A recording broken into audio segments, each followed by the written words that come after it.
For the sunrise. Brother Jerome. Brother. Thank you. Thank you. Yes. Thank you for coming through. Thank you for speaking with us today. Yes. It's an honor. Appreciate having you, man. Yes, man. It's always an honor getting to talk with you, man. You're probably one of my favorite persons doing interviews with, man. Bro, Yeah. we brothers at this point. We brothers. We kinfolk. I say we brothers like we blood because what we just went through, Yeah. that was something for sure. You know? It was something you could only go through. You couldn't go around it. No. You couldn't go under it. You couldn't go over You it. couldn't go over it. You had to go through it. Yes. Well, we all went through it. We did. Mm-hmm. We did. We stuck through it. We went through it. We grew through it. Mm-hmm. You know, like you always be telling me, we grow through what we go through. Mm-hmm. You know, and sometimes we gotta flow through. Yeah. Yeah. Definitely. Yeah. Gotta learn how to surf, ride Yeah. those energetic waves. Yes. Yes. Be okay with falling in the water sometimes. Mm-hmm. Yeah. So as we're both water signs, Yeah. you know, and both Scorpios at that, Scorpio, I'm going through it in Scorpio season. you know, exactly. Yeah. So that was double whammy. And it's kind of symbolic because, you know, the Scorpio season is the season of death and rebirth. Okay. You know what I mean? Transformation. Okay, so there is a correlation. There is. It's crazy. So there was a whole transformation, there was a whole transmutation, Mm-hmm. you know, Mm-hmm. that was a lot of information. It was. Yeah. It was powerful. Yeah. Powerful to say the least. Mm-hmm. Now with the transformation and the transmutation, when we went to the installation, the place where they had everything, before we even got there at the retreat, and for those of us watching, what we're talking about is Vipassana. Mm-hmm. So for anyone who doesn't know what Vipassana is, how would you describe it? I would describe Vipassana as it's, you know, calling it a retreat Mhm. can paint the wrong picture You're because right. people may think you're on a vacation. It is that. Yeah, they think you in the oasis. And granted, you will be in nature, They think wherever you are. You kick it back with margaritas. Yeah, you're not kicking back with margaritas, not even the cold press. Mm-mm. Mm-mm. But Vipassana, to me, in my own words, Yeah. is a practice that reminds you and readjust your awareness Mhm. of self. Okay. And that's even kind of on the surface with it. Okay. So to go deeper, Vipassana is like a meditation boot camp Yeah. that helps remind you how to not only deal with your inner nature, Mm-hmm. but how to deal with your outer nature through practices of very deep meditation Mm-hmm. throughout the whole retreat, Okay. back to back to back. Okay. So it's like military meditation boot camp, Okay. and it's probably one of the toughest things you ever gonna go through, Mm-hmm. but one of the most blissed out things you're ever gonna go through too. Mhm, It's mhm. both of those. Yeah. Yeah. They're one coin, I like both sides. It's probably, like I said, the most tough thing, the most brutal, insane and excruciating pains Mhm. type of things, but it's also the most, just as much as it hurts, it gets you that much closer to what you might find as heaven. Right. Mm-hmm. Right. Mm-hmm. Like Goenka would talk about, you know, only you can get your own salvation. Exactly. You know. He says you got to do the work. Right.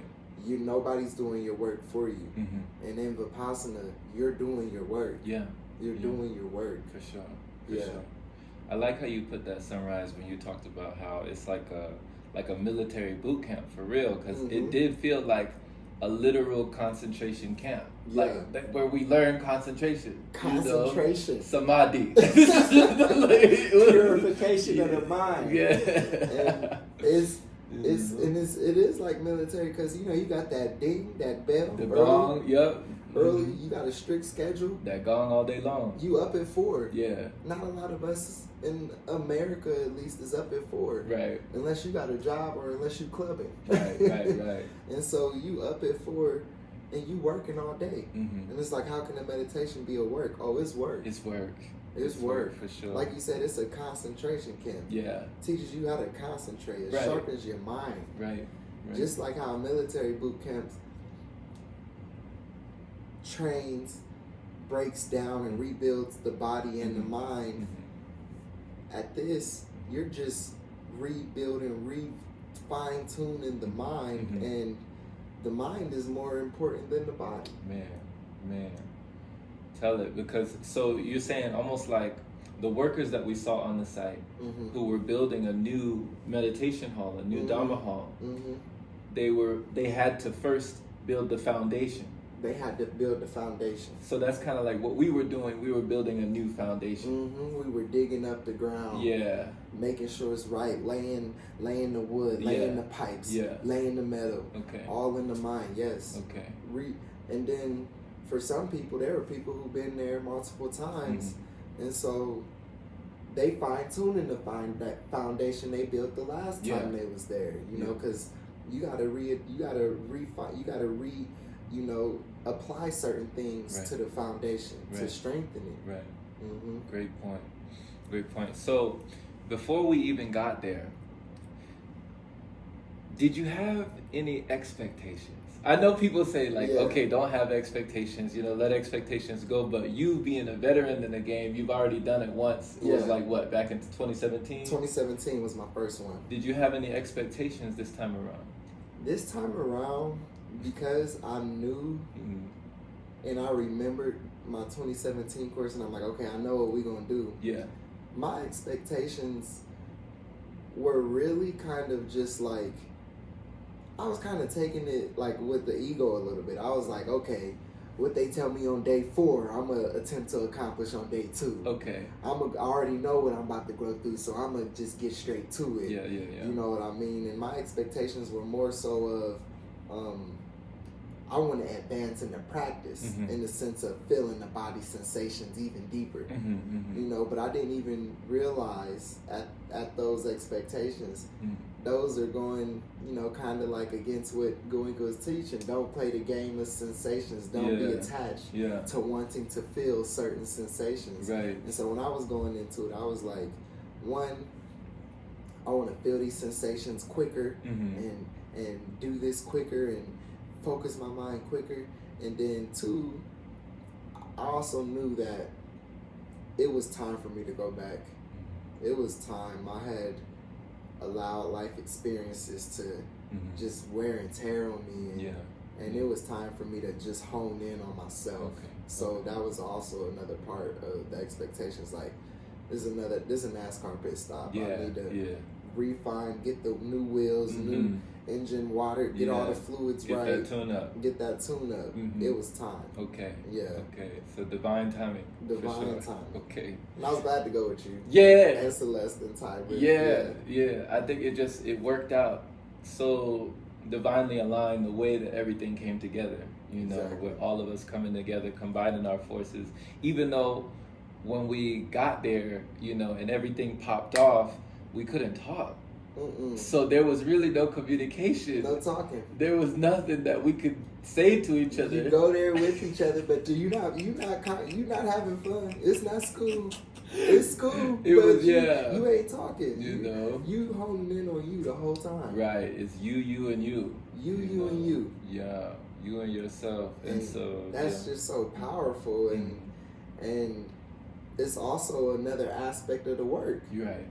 Being disciplined enough to honor that noble silence, and even outside of the silence, to honor them. They don't even want you doing physical bodily communications, making too much eye contact. So even that's part of the work. So it's powerful. Yeah. So you told us about the expectations that you did have. Now, what do you feel like were your best preparations going into it? Like, what do you feel like best prepared you to be able to handle something like this again? Definitely my first time going prepared me, because I knew it. I wasn't surprised at what was going to happen. You knew the game. I knew the game. Yeah. But also going into it knowing the amount of pain I was going to experience. Okay. Going into it knowing the amount of benefits I was going to experience. Okay. And then going into it, what else helped me really prepare was understanding and overstanding that this is exactly what I need. Mm-hmm. So already and traveling light. Okay. I traveled light this time. Yeah. I had one bag with me. Yeah.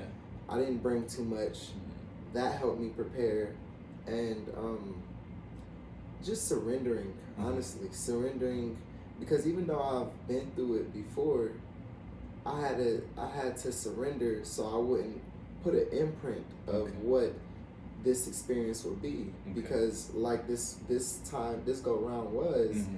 it was extreme. It was a lot tougher than the Okay. first time. Okay, so let's get into that. What do you feel were the complications? Because not only do you say that, but there were a lot of veterans, a lot of people who had done it multiple times, Mm-hmm. who said the same thing. For some reason, this go around was a lot more challenging. Right. So what were the complications for you? So for the first time, the complications for me were mainly physical.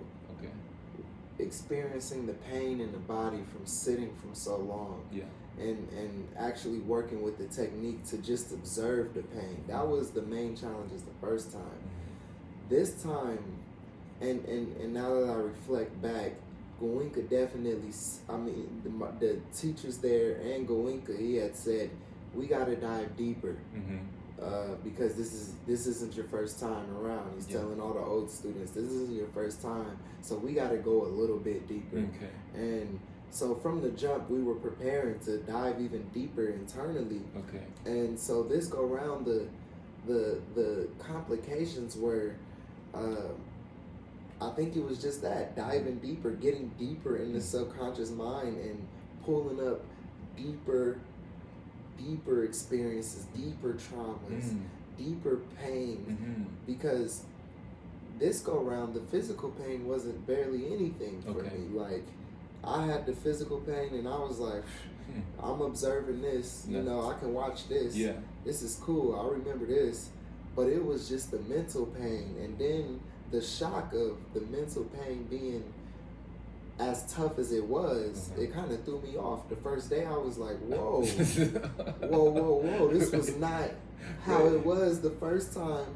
Right. And it started making me understand that I've been doing a lot in life, and you gotta have that maintenance on the mental, the Mhm. psyche, Mhm. and the physical body. Yeah. And so a lot of the complications were dealing with my own mental baggage Okay. at such a raw state. Okay. And like we said, it's you, and you. Yeah. There's nobody to blame. Right. Right. Even when the mind wants to blame, the teacher's voice and the teacher's word is right there in your head. Right. Like, remember, it's just you. Mhm. This is yours. Yeah. You got to do your own battle. Yeah. And so that was extremely tough. Like, facing yourself Yes. and Yeah. facing and telling and making nobody's telling your ego to step down Mhm. and say, hey, you have to let go of this. Mhm. Hey, you can't blame them no more. Right. This is not even happening. Right. This is, and when I say not even happening, I mean this is not happening right now. Exactly. You're experiencing that emotion when it happened 2 years ago, but that was 2 years ago. Yeah. It's on you right now. Right. This is your fault the way you're feeling right now because you're holding on to it. Yeah. And so just, intellectually, when you develop on the spiritual path, you know that, Mhm. but facing that Yeah. in real lifetime and now, Mhm. and you got nowhere to run. No. You're meditating. There was nowhere to go, bro. We were out there in the mountains, bro. In the mountains. The mountains, bro. The The snowy snowy mountains. mountains. I'm telling you, bro. Like, That was the complication too. Yeah. I was like, why Yeah. am I in the snow? Yeah. I don't want to be in the snow. Yeah.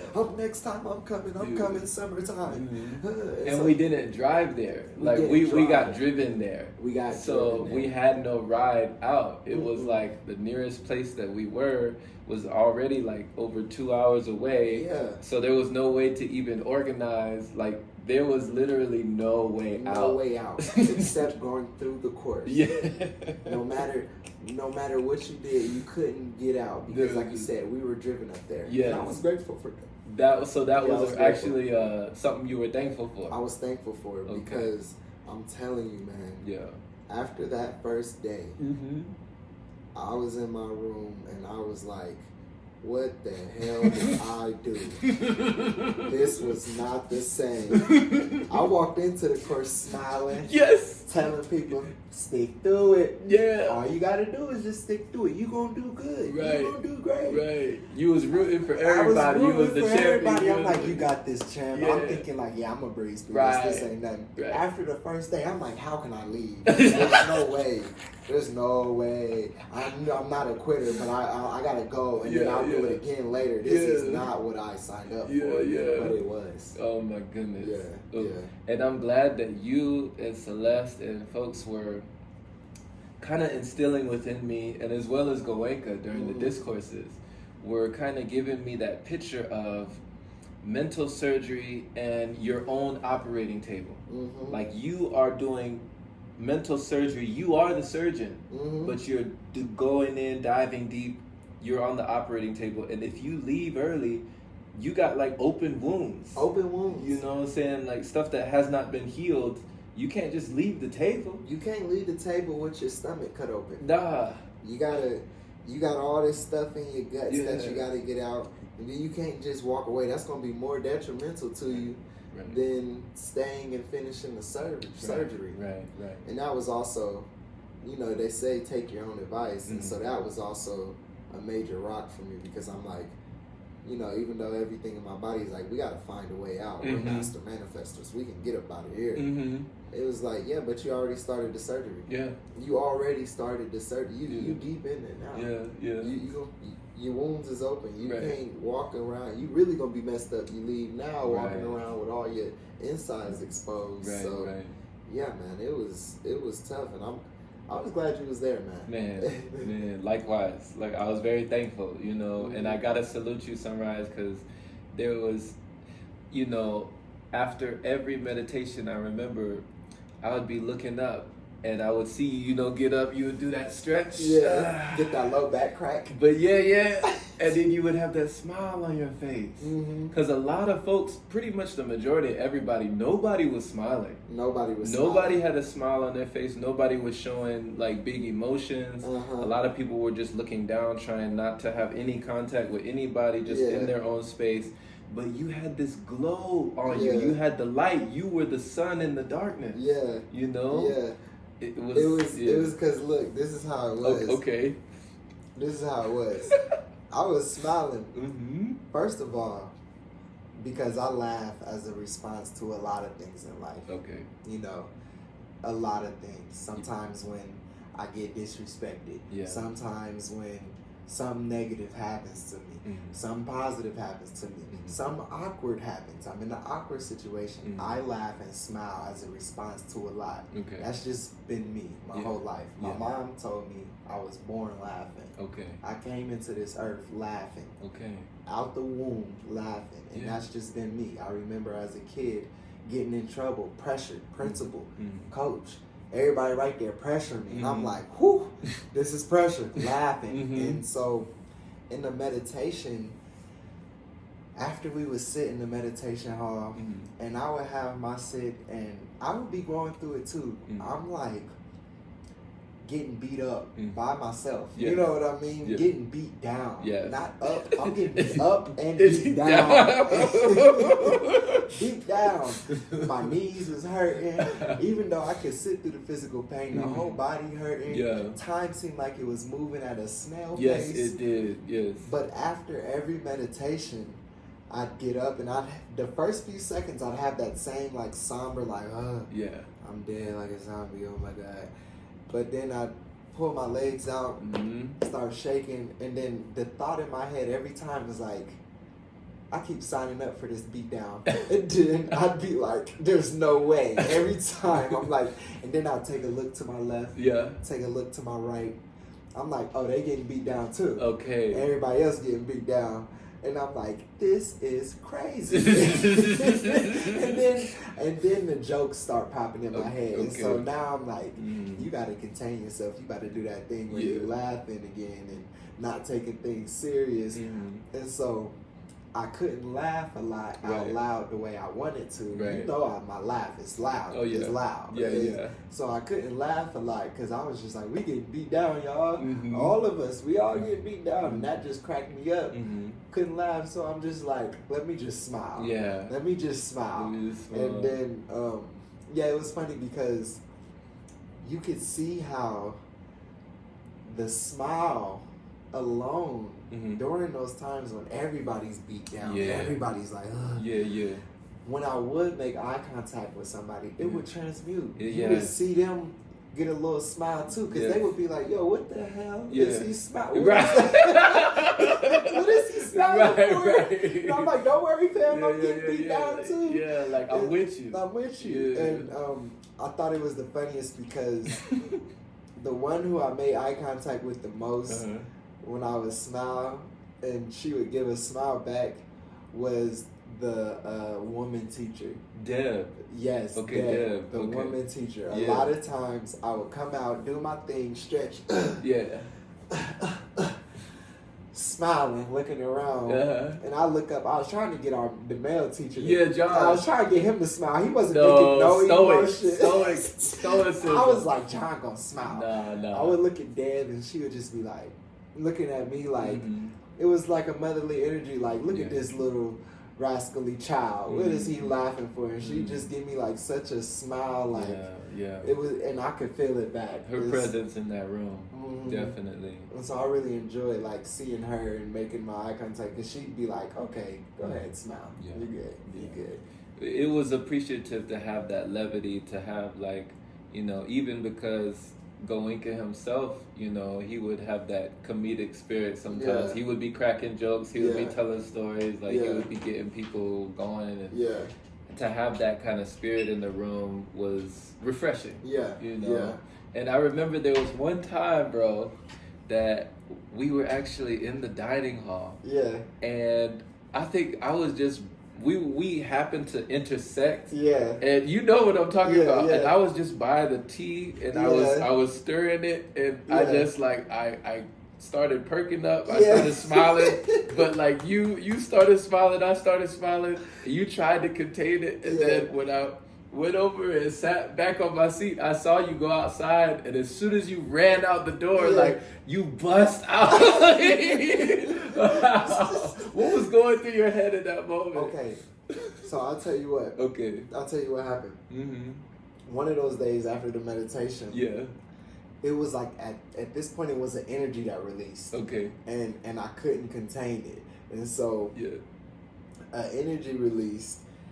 And the smile was, I was using my smile to contain my laughter, but I couldn't hold it back. I don't know if you remember in the meditation hall, I'm like, and I'm like, and it was the day, because Goenka said, what do you feel? And in the Hmong thing, he said, bring your attention to your knees and tell me, or just observe what you feel. And the saying in my head was like, you know exactly. I don't feel no knees. You know what I'm feeling. Why you asking? And so that, for some reason, released some energy. And I couldn't stop laughing. And so when we got to that point where we was in the cafeteria, even before I came in contact with you, I was sitting, because you know the older students had that hall right there where we had to eat. I was in the corner with my meal, laughing, cracking up. I'm trying to stop. I'm like,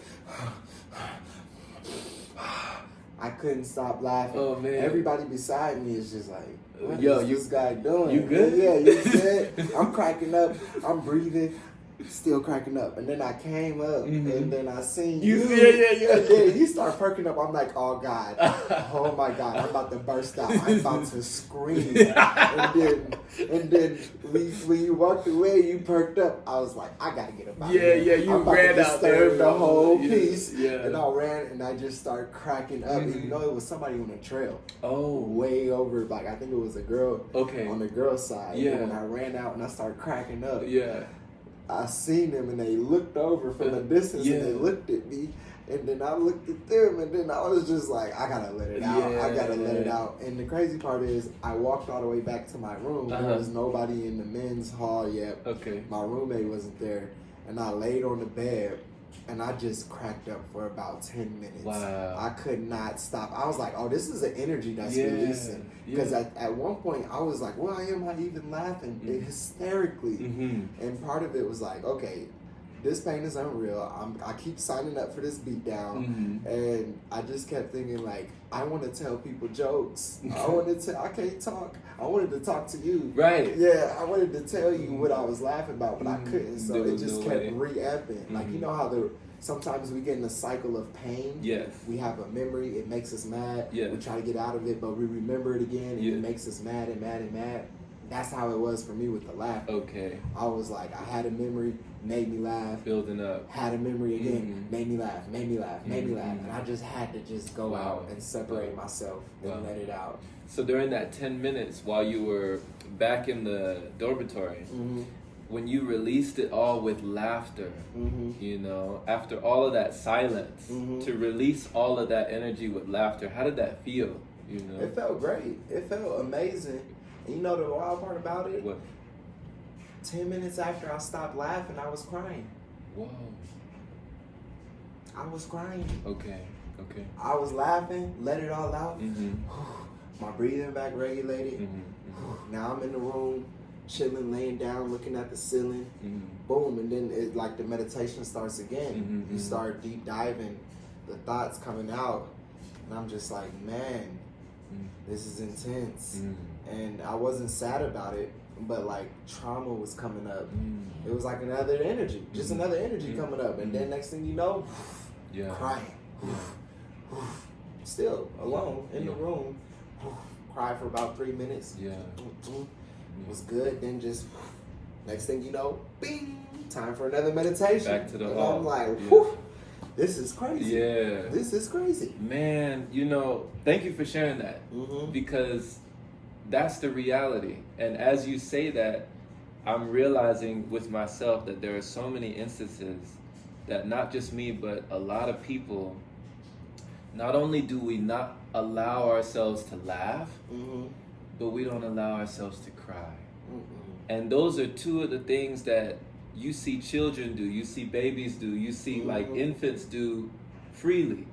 Like you always tell me, they release that energy. They let it out. They let it out. There's no holding it in. There's no storage. There's no like. They don't got no fence around them. They let it out freely. You know? So when you said like after you laughed for 10 minutes, you started crying like, man, you know, all those pent up emotions, all that stuff, like you said, you had been on tour, you had been doing all sorts of stuff, like all that energy just coming, it's just coming out. And at this point, I'm like I said, I always talk to you about like the kids not holding it back. I'm like, I'm not holding anything back. I'm not holding nothing back. And the goal is to not hold nothing back with life either. Of course, as an adult, the difference as an adult is we shouldn't be taught to suppress the emotion, but sometimes it's not a time to cry. Sometimes you have to be responsible for certain in that now moment. You're right. But you have to set a time to go revisit that and allow that to out. Right. So as an adult, I'm like, yeah, I'm not holding anything back anymore. If it's a time where I have to have emotional intelligence, and you know, we're leaders in the community, we got to stand strong as a leader and handle some things in the now moment. I'll have the experience of it as an adult, handle my stuff, and then I'll have to go separate or go talk to somebody and whoever has a space and then let it out, because I'm not holding it in. That's the goal. I don't want to hold in anything. And we even know about like when we're holding in stuff, when we're harboring stuff, when we're holding on to grudges or holding on to pain or you know, guilt and shame, like all that blame game, everything like that. It's like poison, you know, and even the symbolism of being a Scorpio, you know, the scorpion, you know what I'm saying? It got the venom inside, you know, so it's like you gotta release that somehow. You gotta release it. Yeah. And that's also what added to me smiling a lot. Okay. Because all this stuff came up when I released it. Yeah. Okay. Yeah. I can't blame them. Okay, it was me. That hurt. It is me. When let it out. Whew, you feel that lighter. Yeah. You feel that light feeling. Yeah. Bro, my respiratory got deep. My respiratory system got deeper from releasing trauma, bro. Okay. There was a time in the meditation where I released a couple things, and I lived the muscles on my chest and my what do they call it? The intercostals on the ribs. Yeah. Literally dissipated, and literally the next few breaths were deeper. I was even taking in more oxygen, feeling better because I was taking more oxygen, feeling lighter because I felt the energy that I didn't even know was stuck. Leave. Wow. And so that would help too. I was like, wow. Now I come out of meditation like, wow. Yeah. I just rode the spectrum of emotions. I feel like I got beat down or just did a workout. Yeah. Or just got done sparring with Gift and lost. And as usual. And shout out to Gift. Shout out to Gift. I love you, man. And yeah, I was like, wow, I'm asking for this beat down. But it's a build up too. It's a build up. Yes. It's a healing. Like we said, it's a surgery. If you got a bullet in one of your organs, you can't just leave it there. No.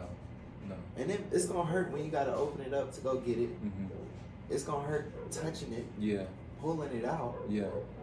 But when you get it out, you're not even going to feel all the way better, but you're going to be like, yeah, that bullet is out. You can breathe deeper. I can breathe deeper. Yeah. Soften my shoulders a little bit. Soften my eyebrows. Yeah. Yeah. Man, thank you for that wisdom. Like, thank you for that insight. So, along with what we talked about with the complications, what do you feel like were just a couple of the conversations that you started to have with yourself? Because I don't know about you, but there came a certain point in time, a certain day, that I had to get very creative with my imagination, and I had to literally I started having conversations with myself. Yeah. So, did you have conversations with yourself, like talks with yourself? Oh yeah, all the time, and I do it all the time now. That's been one of my forms of self-therapy. Gotcha. And so when we were just honed in, it was just like how me and you are right now. Yeah. But it's just me and me. Yes. And so, and then there's even a third one somewhere. Okay. There's like a third over-observer, right? It's Okay. weird when you're talking to yourself. It's like the talker, the listener, and then like an over-observer. Yeah. But so some of the conversations were just kind of scientific, kind of logical. Okay. When it came with the emotions, it was as if my kid in me / personality, ego in me was talking to the mature part of me. The mature part of me was talking to the kid in me, and it's just like we both understand the practice of what's happening, and a lot of it is like, okay, a memory arises, and so maybe we both view it, and then it's like, was that response that necessary, or was that an overreaction? And then it comes to a conversation of like the other aspect is like, yeah, well, this made me feel like this. This made me feel like I was not worth this much, and or whatever it is. And then it's like it comes to a point where it was like, okay, that's how I made you feel, and that's okay. But guess what? We can't let it go. You know, you're still feeling that same feeling from that time. Right. And so it would be a bunch of like, is this beneficial to us? Holding on to this is as if it was like, yeah, it's like a kid, the mature me talking to a kid version of me, and we just pulled out a toy box. Okay. The toys are the experiences. Yeah. The mature me is like, we gotta consolidate. We gotta minimize. We gotta let some of this go. Yeah. Each toy, each memory. Do you really need this? Okay. When you got this, yeah, how did you feel? How did it make you feel? And that's okay that it made you feel that way, whatever way it was. Mm-hmm. And do you really need it? And then the kid version of me being like real, being like, okay, it made me feel this way. You're right, I don't need this. I don't play with this anymore. Right. I forgot it was even in the toy box. Yeah. I forgot it was stuffed way down Right. under the new toys that I'm about to stop playing with. Yeah. And so it was just like that conversation, and then also the kid version of me asking the mature version of me. Okay. And telling the mature version of me, you know, a lot of times, you know, you overlook what I'm trying to express. You dismiss me a lot. Is it beneficial for you to dismiss and think you're more important than me? And the mature version of me being like, okay, you're right. Damn. You're right. Your presence is just as important as my presence. Man. Even though I'm in the big body, we both in this body. Right. And we both need to operate in a harmonious way. So it was more of a like, like they say, man to man, Yeah. you know, but like it was like a self to self. Yes. And just being completely real, because it's me. It's all me. Right. And then the over observer just being like, you quiet? Yeah. Good talk. Good talk, Yeah. I did good out there. Man. So there was accountability on both sides. Accountability on both sides. It was like you were able to play your own therapist, give yourself your own therapy, but also you're like the counselor and the patient. The patient Yeah. at the same time. It's like some of the memories. It's like we have both watched the memory. The memories, because as you know, Yeah. memories and stuff will come up. Right. A bajillion of them. And so it'd be like, yeah, let's put this on a projector. Yep. Okay. Now how we gonna handle this? Right. Because we know we can't. We know this is causing imbalance. Right. And so, what are we gonna do about it? How are we gonna do this constructively? Constructively. Yes. Because it's about finding out how to do it constructively. Because before, like we said, we just stuff it to the bottom of the toy box. Right. Right. Put it toy box back in the closet. Right. You know, and so it was definitely like your own patient, and like with the analogy of the surgery, you're your own surgeon and the patient. Yes. You're cutting yourself open. Cutting it open. A lot of self-dialogue. And I got creative too. Yeah. Sometimes they get off topic. Oh, You know, yeah, I got way off topic. Hey, bro, ain't this gonna be crazy when we get home? We can do this. You got a great idea that day. It's like, oh yeah, we supposed to be working. My bad. Let's get back to the work. Right. You know? Oh, there were so many ideas. You know, so many ideas. So when it also came to having those conversations, you know, on top of all the complications, do you feel like there were any revelations throughout the experience or any realizations that you had? Definitely. Okay. Definitely. This is one of the most profound ones. And I told you guys this at the end, but I'll repeat it now. Okay. So, as we were doing the body scans, and for the audience, you know, you do a body scan, you send the energy through your body, and you can literally feel it because of all the hours of meditation. And so, as I was doing this body scan, I realized on the left side of my body where my heart was, and on my left side of my face, I couldn't get a lot of energy through it. It was like a dead space. I couldn't really. It was like cold, or just couldn't feel it. And I was, you know, working, like trying not to get frustrated while I couldn't do that. And it took me up into the very last day, the 9th day, to where I'm like, okay, let me stop working. And usually what I do when I'm seeking answers internally is, like, I just ask myself. And so I'm like, why can't I get this energy through this left side? And even if I got it through, it wouldn't be as sensational as the right side. Because the right side, I'm like, zoo, zoo, zoo, zoo, zoo, zoo. Left side is like, if it comes through at all, it's like slow and low. And so I'm like, what is this? And then, you know, the self-to-self talk is like, well, bro, it's good you asked, but you're going to have to forgive people. And it's like, well, I did forgive. And it's like, no.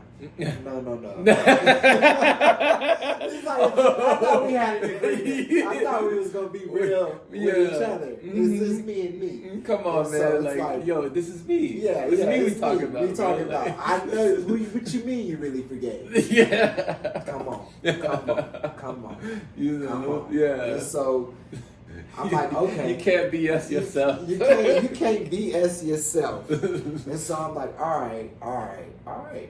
Who we gotta forgive? Yeah. Who we gotta forgive? Yeah. And I asked myself just like that in the meditation, who we gotta forgive? Mm.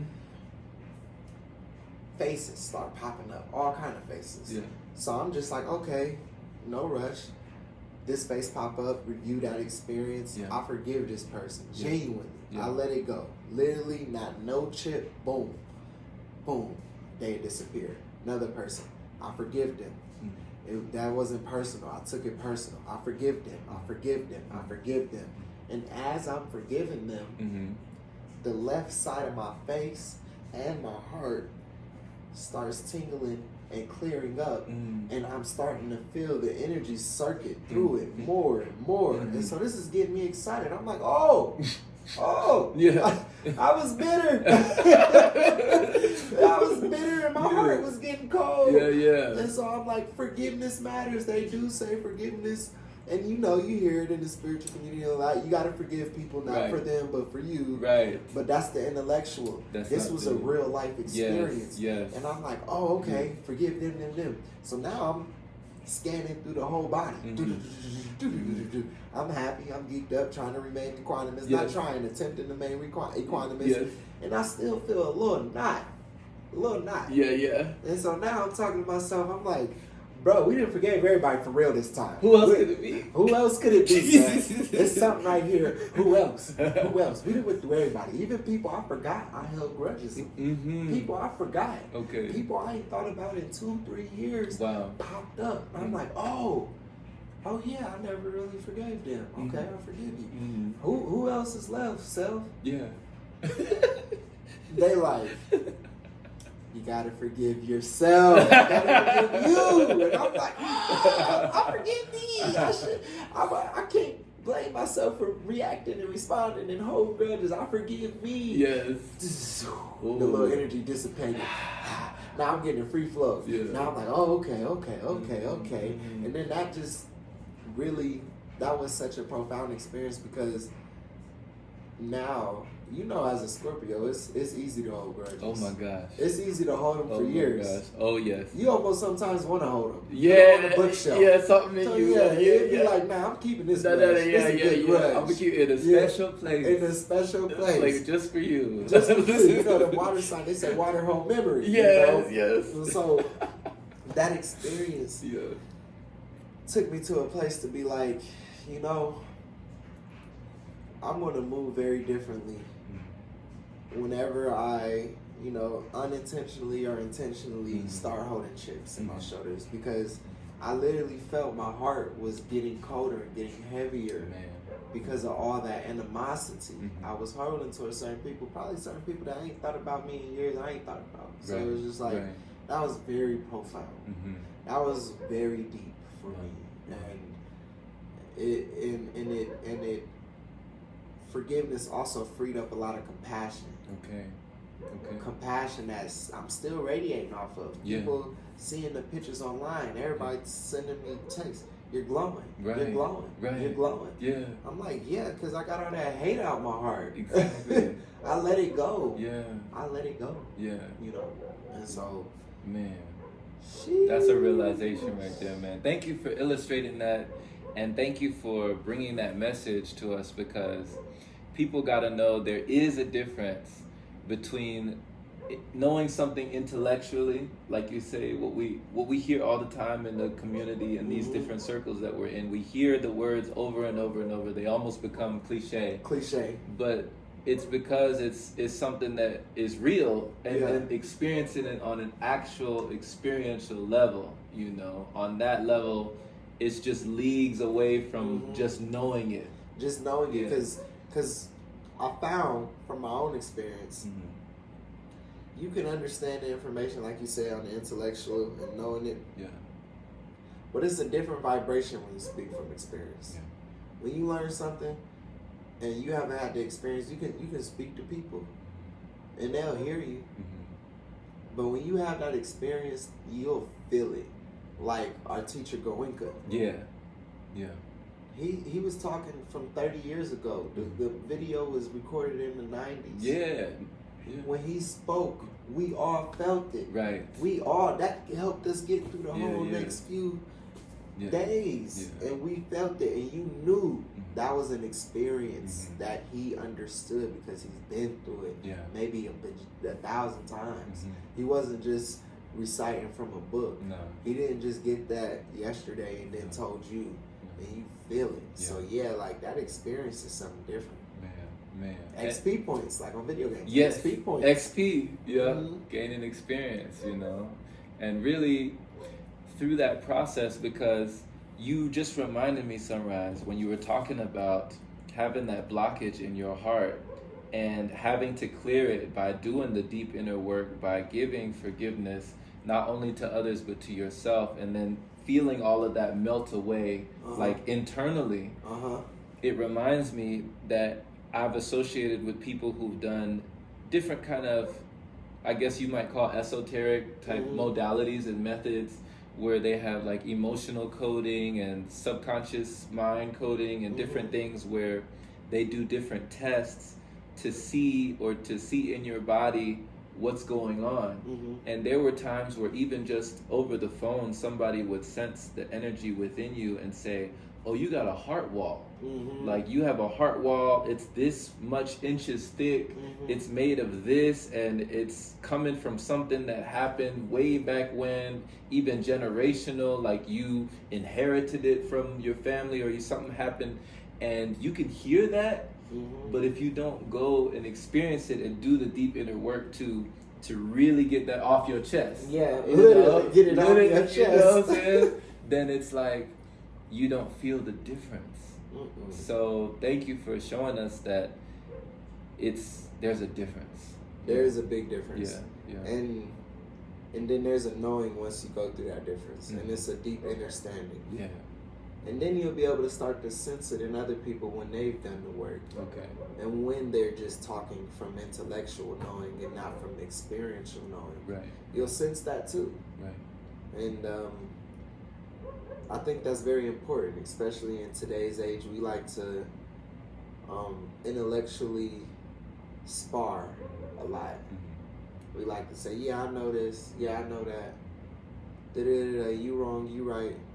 Especially in the spiritual community where we're supposed to be doing the work the most. Right. We doing the work, but still doing the intellectual sparring sometimes. Right. And so, and by we, I mean the community. And so, yeah, it's like, yeah, let's just do the work. Because when you do the work, you won't have time to spar. You're sparring yourself. Right.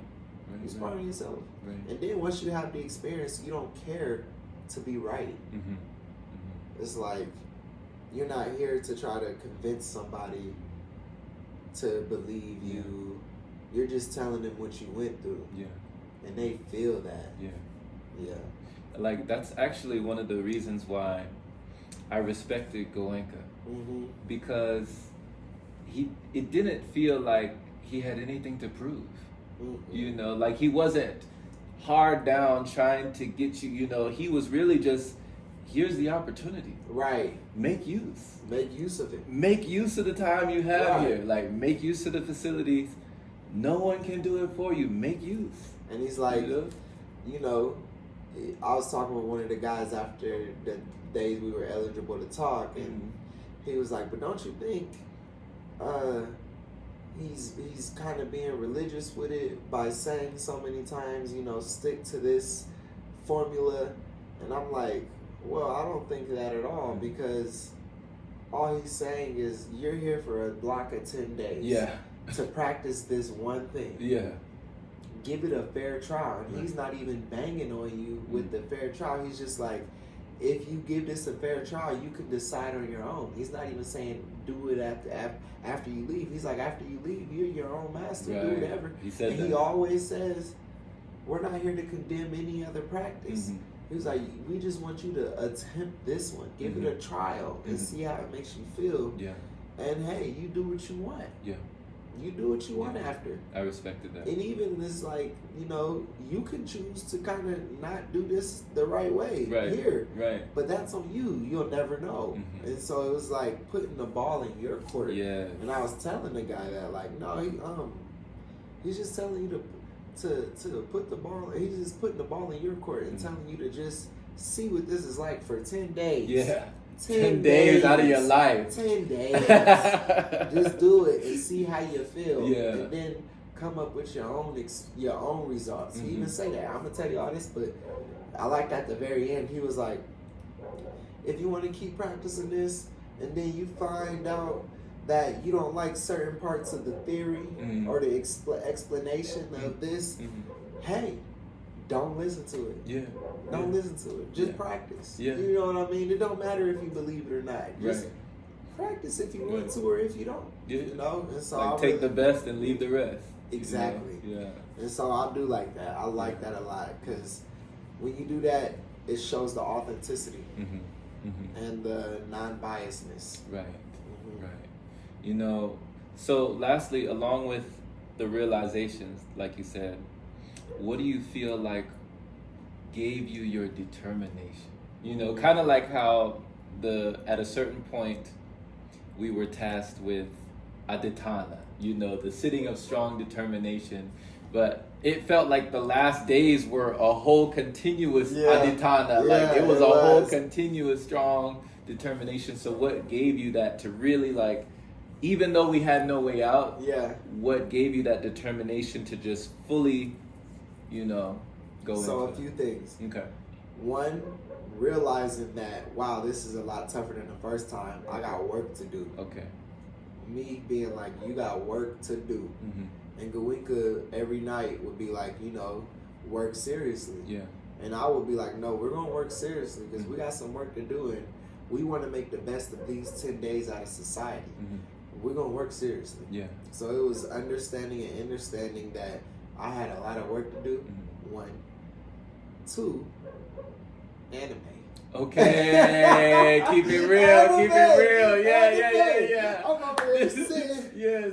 My knees hurting, my thighs hurting, my back and my neck, my neck and my back. Yeah. And I'm in my head like, they said don't move 1 inch. I'm like, if I would, what would Goku do? Yeah. What would Luffy do? Yes. What happened when Naruto was facing pain? He never gave up. His hands was nailed down. Right. And he still was like, I'm about to beat you. Right. It's like, I ain't about to let these little pains sit.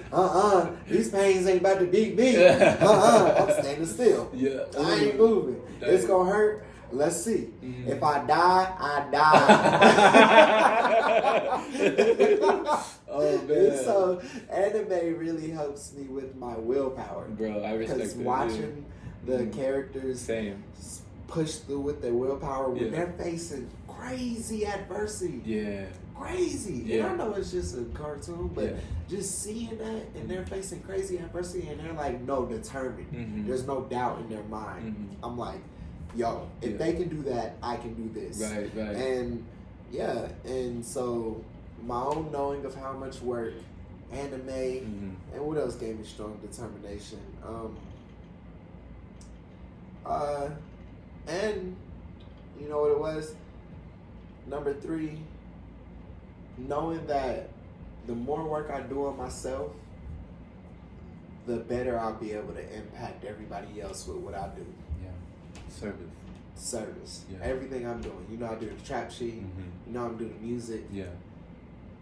Everything you do is a product of you. Yeah. If I'm able to heal myself more and more, my vibration will be a lot more pure. Yeah. And whatever I do, any post, any event, any show, any trap sheet class, I'm going to be able to touch them just like how Gawinka touched us. Because you felt this purity. Yeah. You felt he been doing his work. You felt that. Yeah. And that made you want to surrender more to understand what this wisdom that he was given. And so I'm like, I want to be able to impact people like that. Right. And the more I'm able to do my work, I can impact people like that. Yeah. And I'm not saying I'm not already, but just saying it's like it'll be more noticeable. Yeah, and not like anybody got to notice me. It's just like I want the most pure impact as possible in whatever I'm creating in this world. That purity. Yeah, that purity. Yeah. And And so they don't that was even it. have to know like exactly what practices you do behind closed doors, Mm-mm. but they gonna feel the energy. They gonna feel it. Yeah. They gonna be like, wow, there's something. Okay. He's doing Like even now, like we've been out like a day or two. What has it been? One day? I don't even know. something. No. Whatever. I don't know the Yeah. time and stuff. I'm still readjusting to Yeah. society Yeah. and the calendar. Mm-hmm. But just within this however many hours we've been out of the course, so many people from like back home, my hometown, which a lot of people from my hometown, especially my old friends from school and stuff, they don't usually write me that much, which is cool. They got families and stuff. Mm-hmm. But a lot of people, Yeah. this time around was just like, oh, I see you doing well. Mhm. Oh, I see you doing good. Mm-hmm. You look like you're choosing the life you live and you're healing and you look genuinely happy. Mm-hmm. I'm proud of you and it impacts me. Man. People that I ain't talked to in years, and I'm like, They going out of their way to right. tell you And that. this wasn't even a sunrise tip of the day. This was just some random post. Yeah. Where me and you just clowning around or something, and it's just like they can feel that vibration. They can look Yeah. and see, and not only see, they can feel that vibration the same way we felt the vibration through the phone. So Right. it was just like, yeah, man, it's deep. Man, it penetrates. Mhm. It penetrates. It permeates. Permeates. You know. Yeah. Oh man, I love it. You know, and thank you as well for bringing that piece about the anime. Yeah. Because I definitely agree with you. There was a lot of inspiration that I got as well from anime characters, from watching people go through things. Yeah. You know, even if it's a fictional character, you can still draw inspiration Mhm. from so many things that they done been through, and so many like challenges and adversity and things that they had to overcome Yeah. to become their greatest versions. Yeah. You know, just to become a better version of themselves. Yeah. To always have room for improvement. Mhm. To never stop growing. Yeah. To never stop going. And actually, one of the inspirations for me was Itachi. And one day you came out of your room, and it was so ironic because I was thinking in my head, like, what would Itachi do? You know, like he had to have so much determination to be able to, you know, do the stuff that he did. And in the midst of, you know, even having to like appear that he was, you know, in Yeah. certain situations. And so you had on an Itachi shirt. Yeah. And I was like, oh snap. I couldn't say anything. Yeah. Yeah. You can't say But I that. saw Itachi on your shirt, and Yeah. that gave me strength. So it was like, just to see that, I was like, yo, you know what I'm saying? We on the right path. Right. you That know? was a part of my strength. So I'm like, let me throw on Yeah. my animation. Yeah, my yeah. animated way. Yeah. Like, now we got this Yeah. strong. It's like my cape. Yeah. Yeah. You know, it was like, we felt like we were in the hidden snow village. Yeah. You know, training. Training. And after a lot of the meditations, almost every one of my meditations, it was like I heard a voice from like Itachi or some anime character like, well done, Shinobi. Yeah. Well done, Yeah. Shinobi, you know, Yeah. like on Yeah. to the next mission. And if you look at the anime too, Mm, they're not only physically strong, they do a lot of mental work themselves. very much so, yeah. Dragon Ball Z, they Yeah. always show scenes of them meditating. Yeah. Piccolo, Goku, they sometimes even fight in the meditation. Mm-hmm. Naruto, there's Yeah. many training montages where they had to meditate a lot Yeah. and master their mind and mental. So it's like, it's power to Yeah. it. Yeah. Even like I remember the scene with the there was like an old geezer toad Mm-hmm. and Naruto. He's learning sage mode. Yeah, and he was teaching them how to gather nature energy. Nature energy. And it was going so much against Naruto's character Mhm. because he's a go get it up and jumpy. And see, yeah. And now they telling him to sit Yeah. and just be with it. Yeah. You know, just sit with it, you know, and just be still. With stillness and silence. And he's like, you know, how hard can that be? Yeah. And like, Yeah. So yeah, all right, you gonna learn. Yeah, yeah. You gonna learn. Yeah, I love that. I Yeah. love that Yeah. arc. Mhm. That's such a powerful arc because just like you said, seeing that character Right. sit down Right. and go against his own like fiery nature Right. and just having to go within to work with that chi. Mm-hmm. Yeah, definitely that's what we was doing too. For sure. Yeah. For sure. So, man, thank you so much for just speaking on this. Yes, yes. And just coming from your own experience, your own authenticity, being transparent with your own vulnerability as well. I respect that always.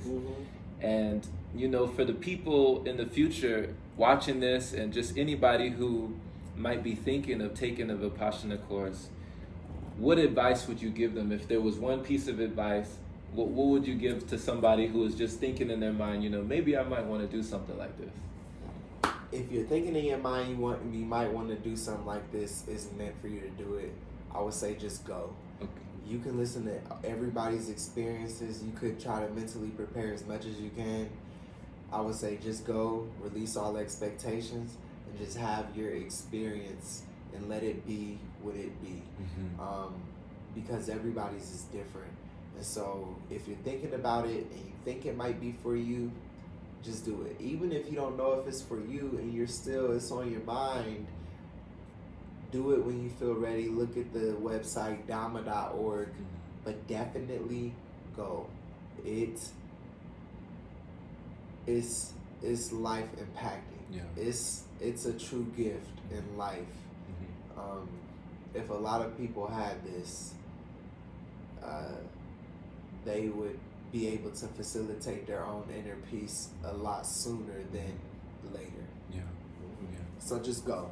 Okay. You can do all your research you want, but just go. If you have one thought that I should, do it. Okay. Dhamma.org, Yeah. find you a center, sign up months ahead of time, go. Okay. Go and commit, and then have your experience. Yeah. Yeah. And then you can make your own conclusion after that. Yeah. Cool. Respect, man. So you feel like it's something that it can't be forced. It has to be like a calling. Yeah, well, after my first time, I was like, yeah, if I was king of the world, I would force everybody to do this regardless if they want to or not. But after this one, I was like, no, it has to be a calling. Okay. It has to be a calling. And if you hear that calling, answer it. You will not regret it. Do not let fear, I've talked to people about this and they're like, oh, well, I got so much stuff, I couldn't do that. It's just like, well, it's like you got so much stuff you should. Yeah, that might be the reason why. Yeah. And you're a lot stronger than you think. Exactly. You're a lot stronger than you think. You're so resilient. Yes. Your body's so resilient. Yes. Your mind is so resilient. And more importantly, your soul and spirit is resilient. Yes. So yes. just do it. You will thank you after doing that. Yeah. Trust me. Do you feel it was your first time? Yeah. Are you grateful that you did it? Yeah, like he said, you're bound to be successful. bound to be successful. I'm telling you that. Yeah. So I definitely feel it. I feel like the energy coming off of me is ringing different. And I feel more purpose driven. I feel like I do have a technique now that I could do daily that will change the course of the rest of my life, Yep. Yeah. Yep, same here. Yeah. Same here. So, yeah, I'm grateful. Man. Yeah, Man. Team Vipassana. Man. So much love, brother. Thank you so family. much. Thank you for just, speaking your truth, and man, appreciate what you do for the people. Yeah. Likewise, love-wise, we Reflections. Yeah. Thank you for having me once again. Of course. Shout out to all of y'all who tap in with Jerome, man. I love and like y'all. Love and like you, Jerome. And yeah, man, gratitude. All right. Let's keep growing. All right.